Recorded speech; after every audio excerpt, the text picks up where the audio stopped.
fearful, discomfort, fray, awake, quake, tremble. I also looked at Webster's word for anxiety. It said anxiety is a noun, and it's a state of being uneasy, apprehensive, or worried about what may happen, concerned about a possible future event. Now, they got into psychiatry, and I want to say this before I get into psychiatry, and this is because this psychiatry is what? It's according to the world standard, according to those who live by the laws of Elohim. This is not necessarily so. Those who call Yahweh the Yah of Abraham, Yitzhak, and Yaakov, they're God. But it says it's an abnormal state, and I think that's what I'm putting the disclaimer on, because what's abnormal to the world is not necessarily abnormal to us. They would call us abnormal. Why? Because we believe in the rules and the right rulings of Yahweh. There's certain things we're not going for. Certain people don't need to be in a relationship. You know, certain stuff just don't need to be going on, and we're not going for it. So what the world says is abnormal, we don't necessarily agree with as being abnormal. So they say an abnormal state like this, which pertains to what I just read, it's characterized by a feeling of powerlessness and unable to cope with threatening events, typically imaginary and physical tension, as shown by sweating, trembling, and etc. So there are certain characteristics of being anxious. But one thing the Word of Yah has told us, and if I guess if I could put a message on this, it would be anxious for nothing. Hallelujah. Be anxious for nothing. King James says, for in all things, by prayer and supplication, make your request known unto Yahweh. Sometimes we don't make our requests known. Sometimes we're so busy into ourselves. It's my problem. You know, this is my problem. I know how to deal with it. Not realizing how our problem can affect everything around us. When I'm fearful, when I don't want to do what I'm supposed to, throwing things off. Another definition is, it says it's an eagerness, but an often uneasy desire. I'm anxious, but I want to do good. And we're going to look at some folks in Scripture, and we know these folks. You know, we know Adam and Eve. We know Shaul. We know Elijah, and we definitely should know Yeshua. And you say, Yeshua wasn't anxious for nothing. And maybe he was, and maybe he wasn't. But maybe I'm looking at him as just a man who had to go through the roughest night of his life alone. So let's just look at what is anxiety, you know. And I just read a couple of definitions to you of what anxiety is. And uneasiness, again, fear of something that may happen, it may not happen, but we've already imagined in our mind, oh, that this thing ain't gonna go down well, you know. So some examples of anxiety. The first one we're gonna look at is Adam and Eve, and that's, of course, you know, a well-known story to us. Well-known story to us. So we're gonna start in in Genesis. Actually, we're going to start Genesis 1 and verse 3. 1 and 3. And why is that? Because one of the things that Yahweh gave us when he created the world and everything in it was a bit of information. Genesis 1:3 says, and Elohim said, let light come to be. And light came to be. And we've discussed this enough to know that this is not like the natural light that we see out there that lights the earth and the day, that's on a 24-hour cycle of coming and going. But this light is based on truth. It is based on knowledge. It is based on him blessing you by what he says. It's about us receiving his word to walk this life out. So we're going to take a look at Adam and Eve and go to Genesis 2, chapter 2, verse 9. And we're going to go from verse 9 and then go down to 15 through 25. And just look at the instruction, because remember, we always have to start with the instruction. We should never be jumping into anything haphazardly.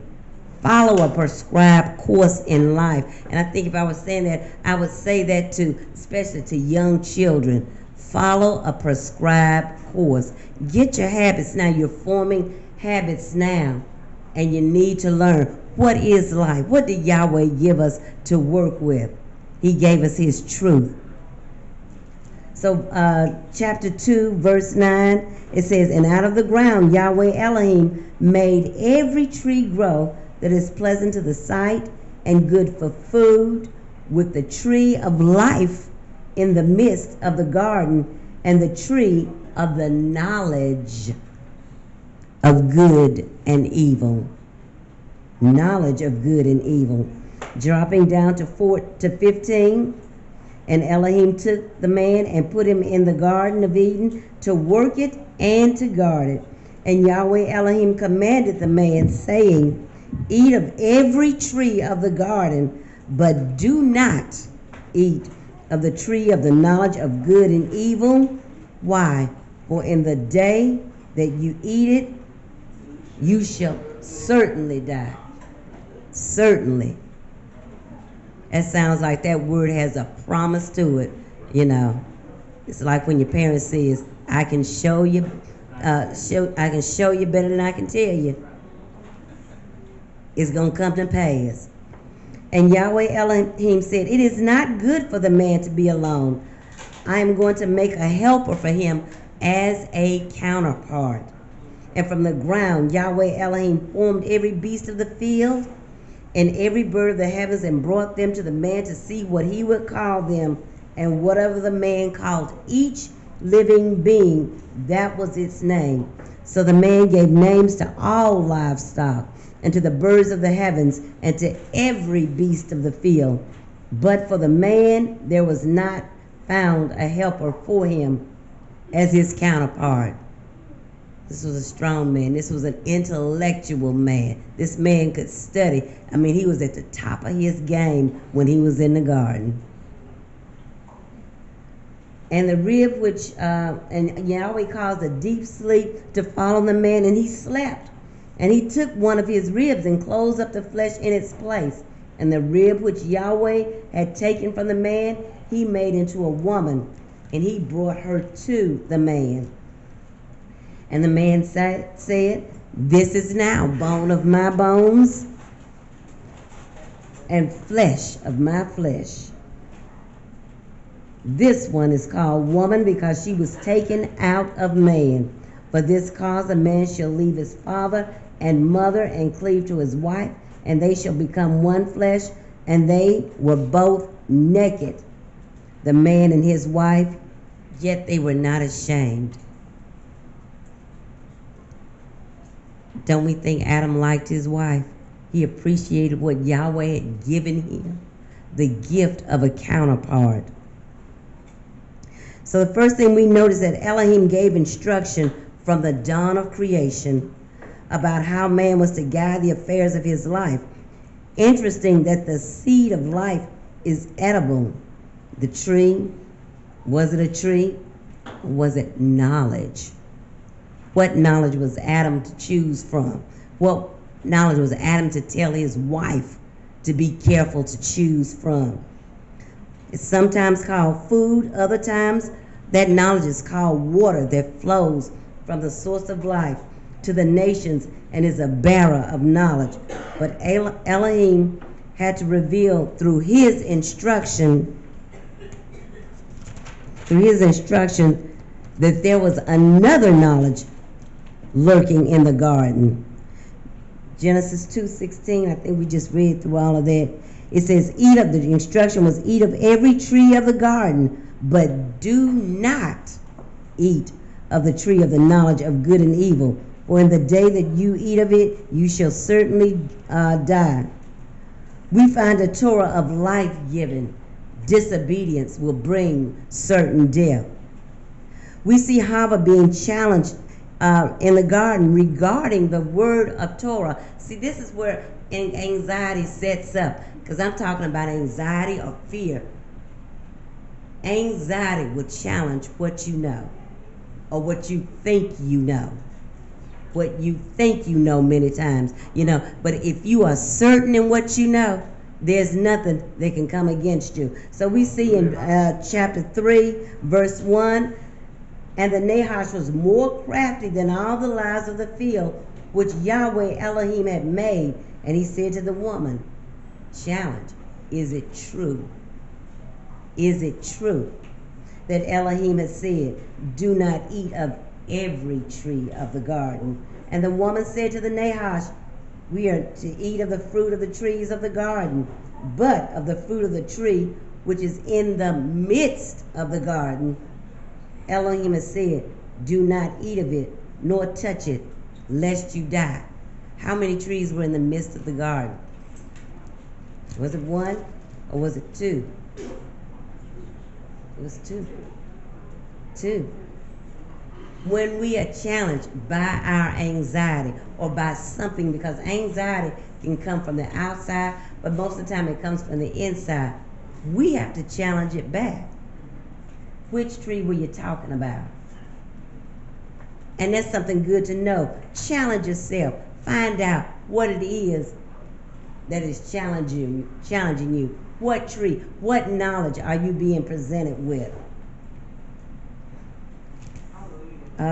For Elohim knows that in the day that you eat of it, your eyes shall be opened, and you shall be like Elohim, knowing good and evil.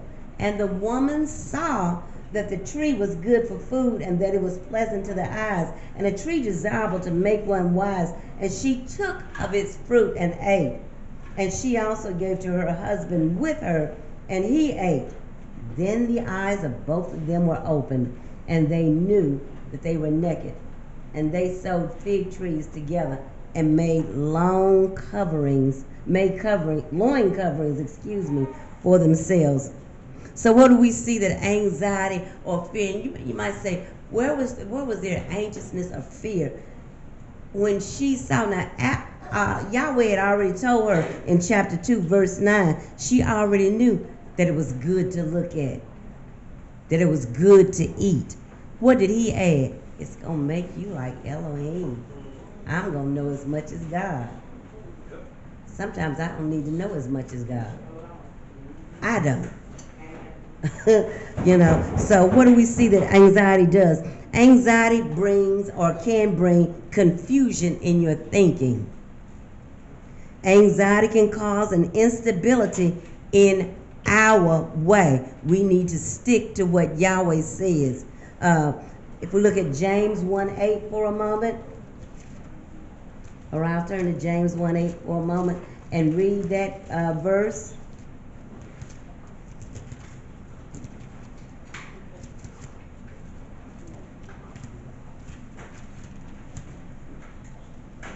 James 1:8. After Hebrews, before Hebrews. But it says, an unstable man is unstable in all his ways. When we walk, what anxiety does, it causes an instability in all of our ways if we don't get back on track with what Yahweh says. Anxiety can cause us to turn away from the Most High. That was one of the results in the garden. They turned away. They ran away from the voice of the Most High. Anxiety will always cause us to run away from the Most High. Anxiety, uncontrolled, will cause us to be cast from the presence of Yahweh. In the end, it showed us that Yahweh drove them out of the garden. And if we continue reading the story, we'd see how this fear, passed down to generations. Cain killed his brother Abel, according to the book of Jasher, because of something that Abel said. When he threatened him, he said, I'm going to kill you, brother.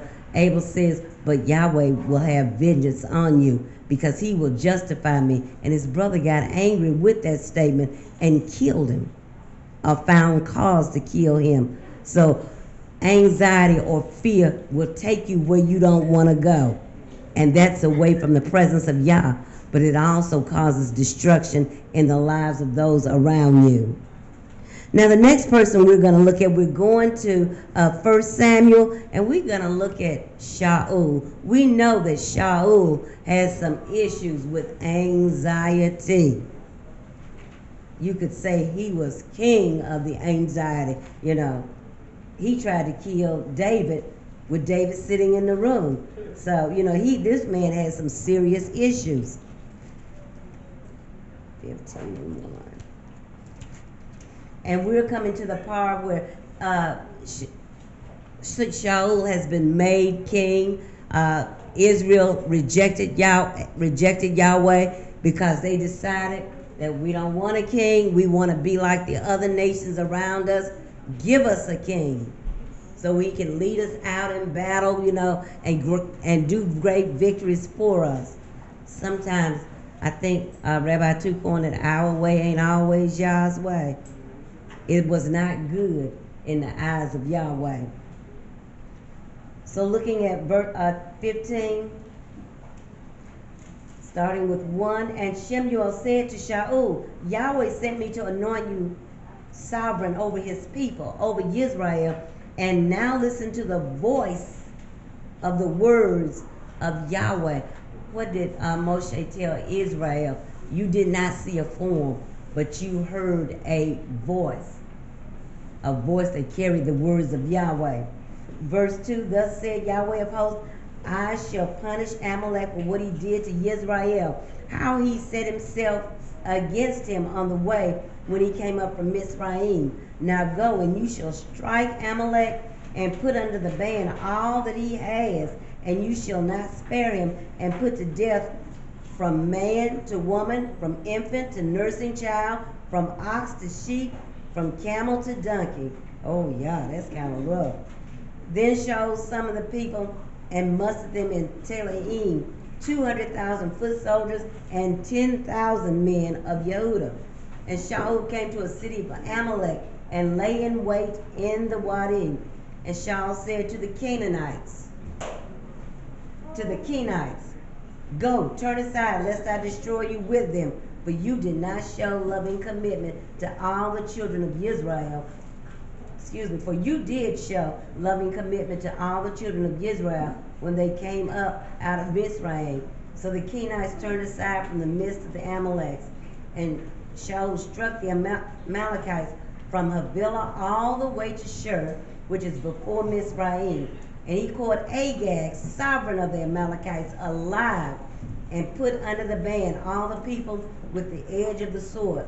But Shaul and the people spared Agag and the rest of the sheep and the cattle and the fatlings and the lambs and all that were good, and would not put them under the ban, but all goods despised and worthless they put under the ban. And the word of Yahweh came to Shemuel, saying, I am grieved that I have set Shaul up as sovereign, but he has turned back from following me and has not performed my words. And it displeased Shemuel, and he cried to Yahweh all night. Dropping down to verse 13, and Shemuel came to Shaul, and Shaul said to him, Blessed are you of Yahweh. I have performed the word of Yahweh. I have performed. See, here's the other thing about fear and anxiety. You change and don't even know when you change. Because he was king, who was going to tell him, you making a serious mistake? Who in his court could go to Shaul? Because at this time, they knew this man was a nut. He's throwing javelins at people. I mean, he's just crazy. So who is going to tell him? Who is going to confront this man? But Shemuel said, what then is the bleating of the sheep in my ears, and the lowing of the cattle which I hear?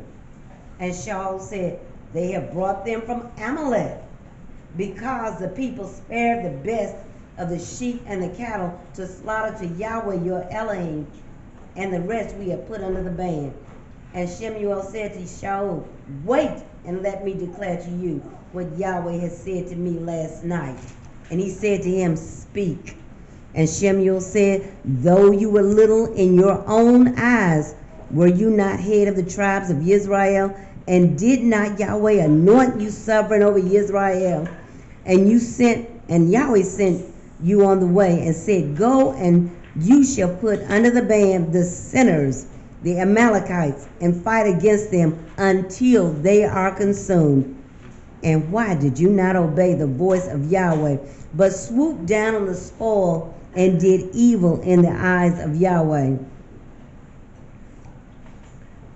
And Shaul said to Shemuel, I did obey the voice of Yahweh, and I went on the way on which Yahweh sent me, and brought back Agag, sovereign of Amalek, and I put Amalek under the ban.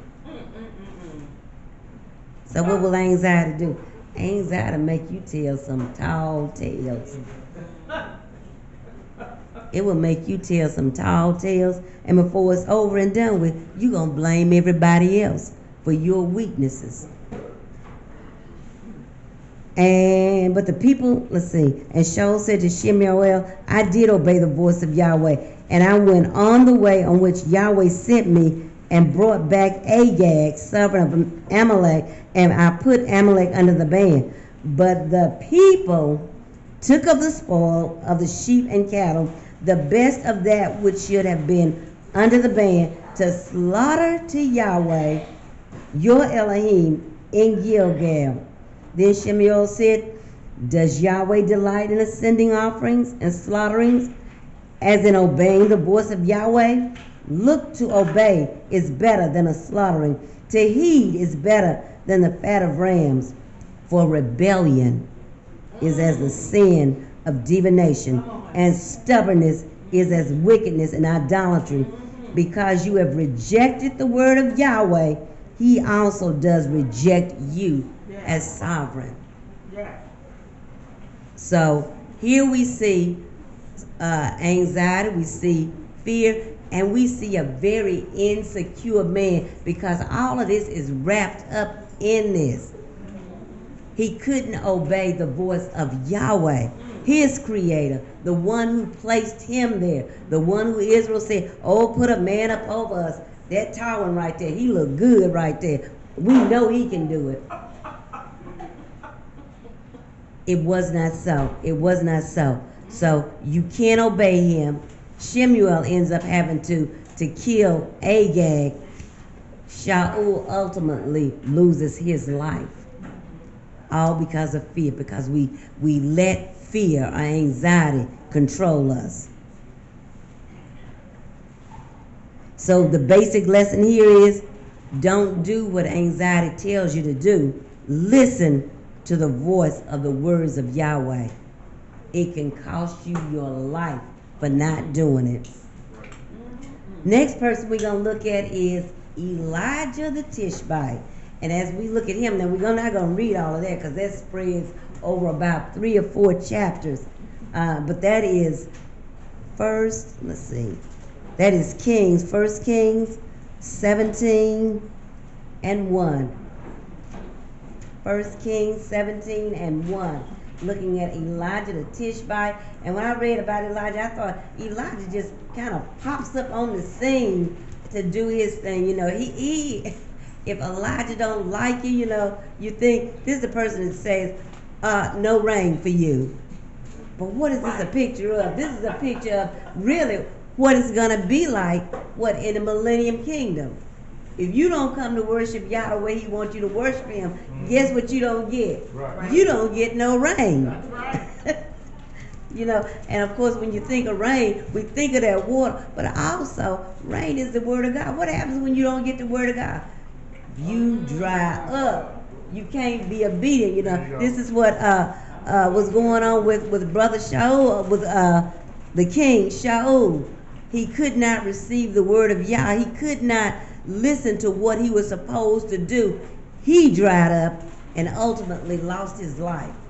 Yeah. So here's an example of an Israelite that not only loses his life, but more than likely his place in eternity. That's what we don't want to do.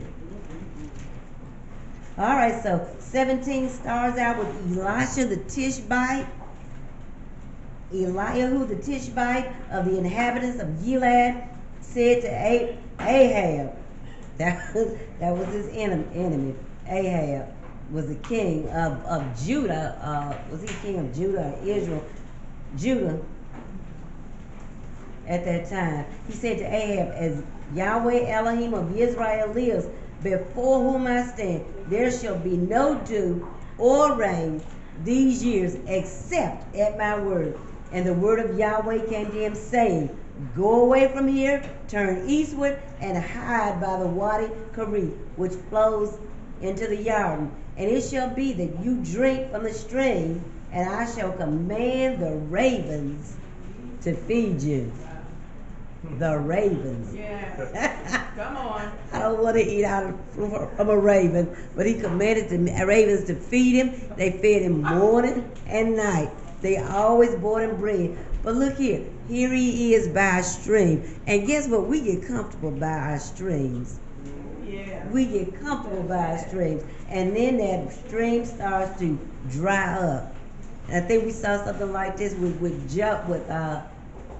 Nineveh. Who had to go to Nineveh? Yeah. Yes. Brother was comfortable, didn't want to preach to these people, and found him a tree, and that worm ate the tree. That's right. But here is Yahweh has him by a stream where he's getting water, and then, you know what? The water starts drying up. Yahweh tells tells Elijah or Eliahu the Tishbite, go to Zarephath. In Zarephath there is a widow woman. So in verse 9, rise up, go to Zarephath, which belongs to Zidon, and dwell there. See, I have commanded a widow there to sustain you. And he rose up and went to Zarephath and came to the gate of the city and saw a widow there gathering sticks. And he called and said to her, please bring me a little water in a vessel to drink. And as she was going to get it, he called and said to her, please bring me a piece of bread in your hand. Now Yahweh may have told this woman to do this, but I don't know if she was too keen for this at this time, because we have to understand what was going on. That drought was going on. Stuff was drying out. When drought comes, it's not just the water that dries up, but your resources in the area dry up, you know. Your ability to get food, because these people were farmers. So we don't have food. I have a little bit of stuff, she says. She said, as Yahweh your Elohim lives, I do not have bread, only a handful of flour in a bin and a little oil in a jar. And see, I am gathering a couple of sticks and shall go in and prepare it for myself and my son, and we shall eat it and die. Fear, oh boy, fear, anxiety causes instability in everything. How about the word of Yah says that everything is waiting, all creation is waiting for us to find out who we are so that they can be restored, you know. So here is this woman planning to die, and Yahweh is constantly speaking, live and not die. Yeah. But what does anxiety do to you? It causes you to lose focus. It causes you to not be able to receive from Yah what he wants to give you, because I'm afraid I'm going to die. I'm just going to eat and die. But what does the man of Yahweh say to her? And Elias said to her, do not fear. Do not fear. Go and do as you have said, but make me a small cake from it first and bring it to me, and afterward make some for yourself and your son. He just gave her hope, because she's thinking, me and my son going to eat this and we going to die. But he's saying now, you're going to give me some, you and your son. are going to eat this. But thus Yahweh Elohim of Israel said, the bin of flour shall not be used up, nor the jar of oil run dry, until the day of Yahweh sends rain, till the day Yahweh sends rain on the earth. So she went and did according to the word of Eliyahu, and she and he and her household ate for many days. Many days. And after these events, it came to be that the son of the woman, stuff was going on in this house. Yeah. When the word of Yah abides in the house, and in this house, we can see things that we would not expect to see. So, they're now eating well, but guess what else happens? Now her son is sick. And she said to Elijah, what have I done to you, O man of Elohim? Have you come in to me to bring my crookedness to be remembered, to kill my son? And he said to her, give me your son. So he took him from her arms and took him to the upper room where he was dwelling, and laid him on his bed, and cried out to Yahweh, and said, O Yahweh, my Elohim, have you also brought evil on the widow with whom I am sojourning, to kill her son? And he stretched himself out on the child 3 times, and cried out to Yahweh, and said, O Yahweh, my Elohim, I pray, let the life of this child come back to him. And Yahweh heard the voice of Eliyahu, and the life of the child came back to him, and he lived. And Eliyahu took the child and brought him down from the upper room into the house, and gave him to his mother. And Eliyahu said, see, your son lives. And the woman said to Eliyahu, now by this I know that you are a man of Elohim, and that the word of Yahweh in your mouth is true. The word of Yahweh in your mouth is true. So here we see a man that seems to be, wow, he's on a roll right now. So we look at 18, stars out, that the word of Yah came to Eliyahu in the 3rd year. Remember that meal lasted a long time. That he was feeding, that woman was feeding Eliyahu and feeding her son, feeding her household. So she saw Yahweh's abundance. Elijah saw Yahweh's abundance. And so he decides to go challenge it. Well, I don't think he decided to go challenge, but Yahweh sent him, and there was a showdown between Ahab's prophets, the prophets of Baal, and the prophets of Eliyahu. Showdown on the mountain. So what we see here is that Baal's prophets, they doing all kind of things, and I guess we just need to read some of it. And it came to be let's see. I'm going to start at 10, at 9. And he said, what have I sinned that you are giving your servant into the hand of Ahab to kill me? And we have to understand that Obadiah, who was a prophet who was in Ahab's castle, Obadiah, who had hidden 50 servants in a cave, and he had been feeding them bread and water. So Eliyahu shows up out of nowhere, tells him, go tell Ahab I need to see him. This man's afraid for his life.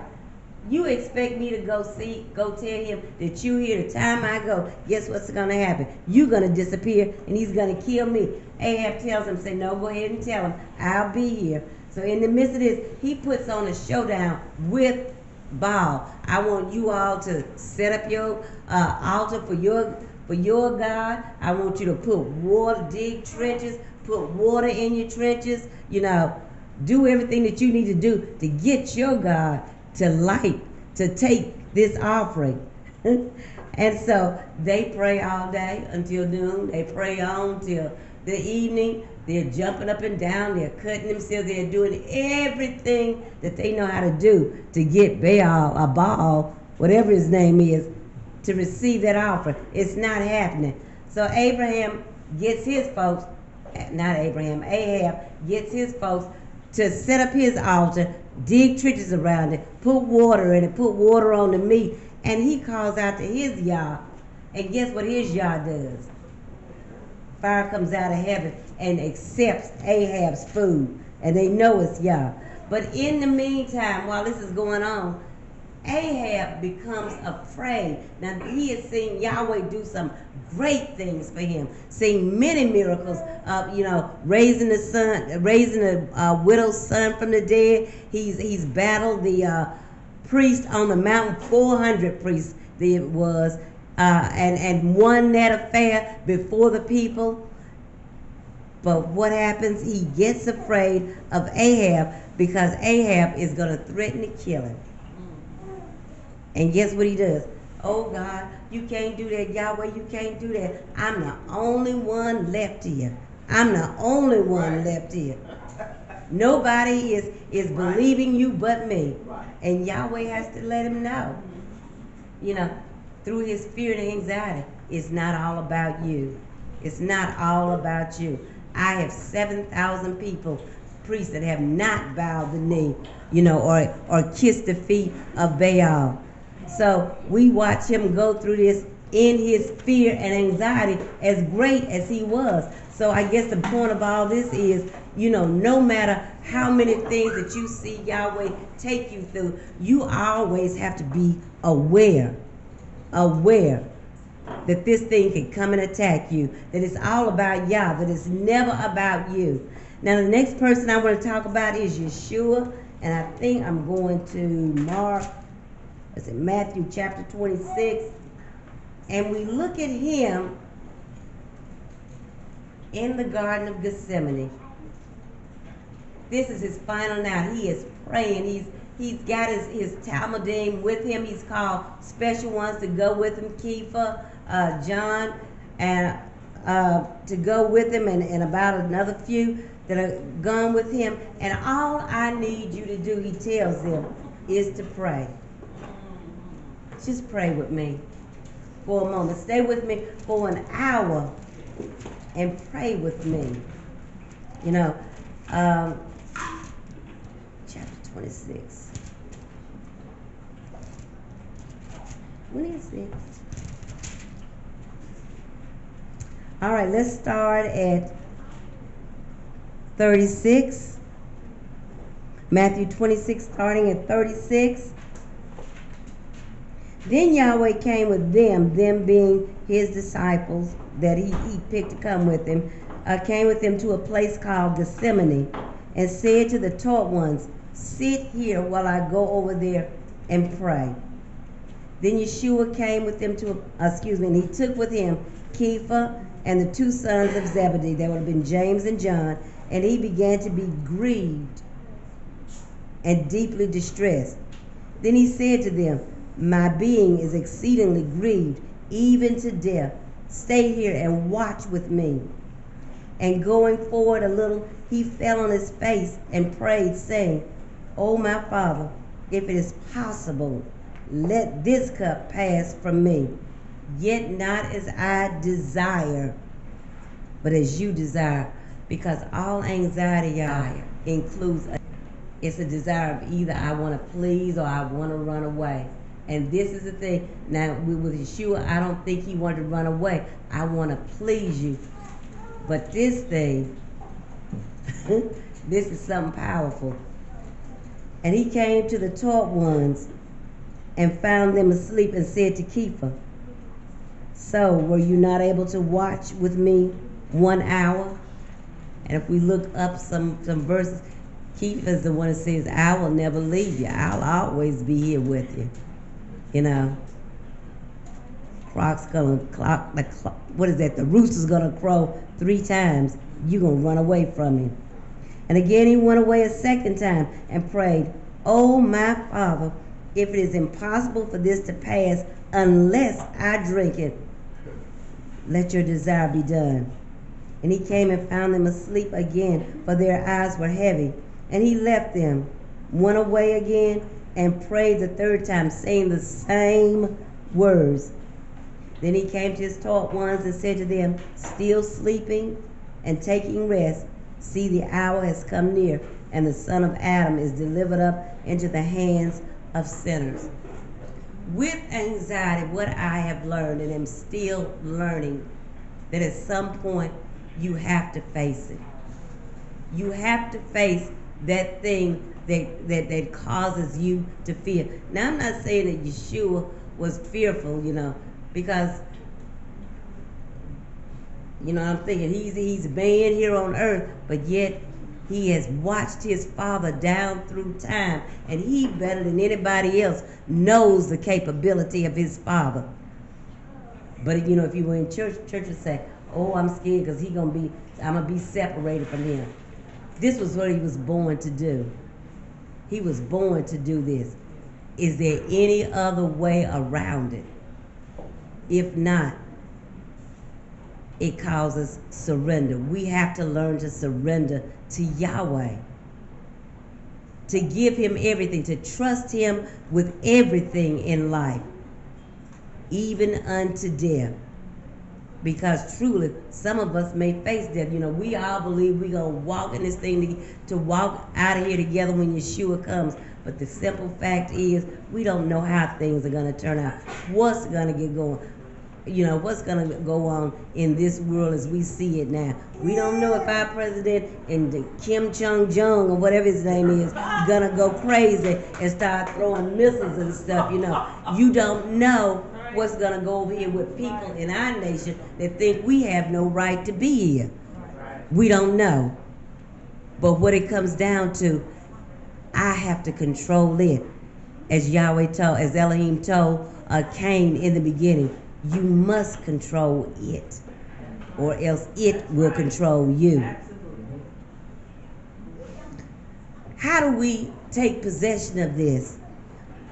Yeshua said, I will keep him in perfect peace, whose mind is what?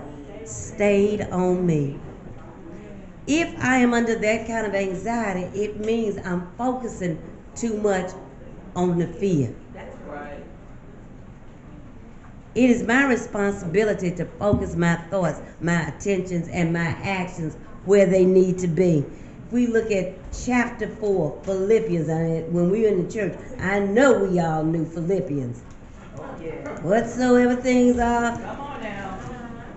we all knew Philippians, We all knew how to stay in perfect peace, even though after we got out of first day service, we ain't act like it, because we would be cutting up out there, doing everything else we did. And then, like, I don't know why Yahweh or why God don't bless me like that. The truth of the matter is, if I can find Philippians, I had it today. The truth of the matter is that life in everything is a choice. I can choose to walk out Torah, or I can choose to kick it aside at my convenience. Life is all about overcoming it. Yeshua said, you can overcome because I've already overcome the world, and whatever the world is thrown at you, they threw at him first. So looking at chapter 4 of Philippians, we're going to read verse 1, 4, 5 through 13. So then, my brothers, my sisters, my comrades, my mishpachah, beloved and longed for, my joy and crown, stand firm in the Master. Come on now. Yeah. First thing, stand firm. Verse 4, sometimes, y'all, we got to learn how to rejoice. Don't, and this is, again, for me, learn to rejoice. Learn to praise. Learn to sit back and think how good the Father has been to me. Don't isolate yourself in a corner and say, woe is me. Woe is, this only happens to me. It's not about you. This is a training ground we are in. It is a battlefield, and unfortunately or fortunately, the battlefield takes place in our mind, in our hearts. Right. This is a hard thing. Yes, a hard thing. So, number 4 says, rejoice in Yahweh. Always, again, I say, rejoice. Yes. Yes. When you are feeling bad, number 5, I'm mad, I'm angry with the world. But what does he say? Let your gentleness be known to all men. The master is near. He didn't say get walked on like a dog, lay down like a rug, but be gentle. Because he also said somewhere else, be peaceful with all men as it is possible with you. It ain't easy to get along with everybody. But I'm going to try to be gentle. Well, I'm going to be gentle because he says, let your gentleness be known to all men. The master is near. Do not worry. Here's our verse right here. We say be anxious. King James says be anxious. But this version says do not worry at all. But in every matter, by prayer and petition with thanksgiving, let your requests be made known to Elohim. Look, if I'm stuck in my anxiety and my fear, there must be something that I'm not doing. And it must be the thing that is closest to me in my mouth. Am I praying? Am I believing Yahweh? Am I being thankful that, Father, this ain't the first go round now. I've been up there a couple of times, and you have kept me through this. Do I trust Yah? As the world says, this is where the rubber meets the road. If I can't get it right here in front of people, what am I doing out in the world? This is only a reflection, and I have to remember that this is a reflection of who you are, Hebrews, everywhere. Do not worry at all, but in every matter by prayer and petition with thanksgiving, let your requests be made known to Elohim. To Elohim. Everybody can't help me. But guess what he can do? He can direct the hearts of some other people to give to me if that's what I need. He can comfort my heart in his word, because he knows exactly where I am. And the peace, he says, and the peace of Elohim, which surpasses all understanding, shall guard your hearts and minds through Messiah, Yeshua. It says, he will guard your hearts as I'm keeping my mind on him, as I'm not worrying, as I'm turning everything over to him. Hallelujah. For the rest, brothers, here it is. We all know this one. Whatever is true, whatever is noble, whatever is righteous, whatever is clean, whatever is lovely, whatever is of good report, if there is any uprightness and if there is any praise, think on these things. Boy, would that get rid of a lot of anxiety. Yes, hallelujah. Get your thinking right. Get your thinking right. And what you have learned, and this is Shaul saying, what you have learned and received and heard and saw in me, practice these, and the Elohim of peace shall be with you. Whatever we've seen Yeshua do in the Word, whatever we've seen our leadership do in the Word, if you can find somebody that has led a good, wholesome life, and you can lead them, if you can, not lead them, but if you can follow them, listen to them, then do that. But among everything, follow the word of Yah. You did not see a form, but you heard a voice. What is the voice saying to you? One thing he's saying, live. I need a remnant to live so I can repopulate this earth. I need you to live and speak forth those things in life. Learn to ask for what it is that you really need. Not always your wants, because I'm sure you can get your wants if we can learn what you need. What you think on, what you focus on.